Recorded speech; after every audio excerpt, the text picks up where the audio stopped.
We're going to have a look at practice question set number 6, our last topic, concept 17 of the unit, which is elastic and inelastic collisions. Just a really, really, really quick reminder as to what an elastic and inelastic collision is. An elastic collision is a collision in which, elastic, and elastic collision is a collision in which, good. Momentum is not so much the one we focus on because momentum is always conserved in an isolated system, but in an elastic collision, kinetic energy is conserved as well. In an inelastic collision, kinetic energy is not conserved, it's lost. If we happen to have two objects stick together, do we know what it is? If they stick together, it must be inelastic. If they bounce apart, it could be elastic, but it could be inelastic. In fact, most likely it would be still inelastic, right? All right, let's take a look at what we have here. In a classroom demonstration, two identical low-friction dynamics carts are pushed toward each other such that they're traveling at the same speed when they collide. So, same mass, same speed, got it? Immediately after the collision, the carts come to a stop. The teacher challenges his students to describe the collision. Some of the students' descriptions are provided below. We want to know which statements are correct for this particular situation. Before the collision occurs, the carts have the same momentum. Do they have the same momentum? Do they have the same momentum, Nicole? No, they do not. But it's the same mass, and they're both going the same speed, so why don't they have the same momentum? Because they're going in opposite directions. They do not have the same momentum. Now, if this said they have the same magnitude of momentum, the answer would be, we'd say yes, right? But not the same momentum because momentum is a vector. Do they have the same kinetic energy before the collision?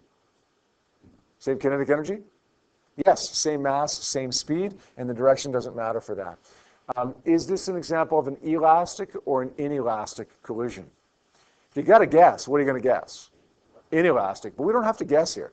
In the end, we had two objects, both with a certain amount of kinetic energy going towards each other. After they hit each other, they stop. How much kinetic energy do they have afterwards? After they've stopped? Zero. I don't care how much they had to begin with. They lost kinetic energy if they stopped, right? So that must be an inelastic collision. So the answer for this one would be 2 and 4. Same kinetic energy because kinetic energy is a scalar and they have the same mass, the same speed. It's inelastic because there was clearly kinetic energy lost when it came to a stop. Number 2, momentum is classified as a blank quantity, vector or scalar. This one's easy. Momentum is a vector. And in an inelastic collision, it is, well, it has to be conserved here, right? Because it's the only option there. But we know that it's conserved anyways. Okay, momentum is always conserved in a collision, elastic or inelastic. Kinetic energy is classified as a scalar quantity, which means the answer is going to have to be A, right? But in the end, we do know that it's not conserved there in an inelastic collision. So the answer is A for that one. And lastly, goodness, you get an entire page of information here about the scanning electron microscope, the vast majority of which for this question is completely irrelevant. Here's the strategy that you should follow when you get a lot of information like that. Firstly, skim it. Don't read it in detail. Good afternoon, everybody. Skim. It's time for our closing lesson. We skim the information, and then we go back and read the question. We see what it says. We go back and read this in a little bit more detail, picking out specific things. In this particular question, we're asked to determine whether this is an elastic or an inelastic collision. So we're looking for something that tells us elastic or inelastic here. Maybe it tells us that two things stick together. Maybe it tells us kinetic energy is lost. Maybe it tells us that kinetic energy remains the same. Whatever it says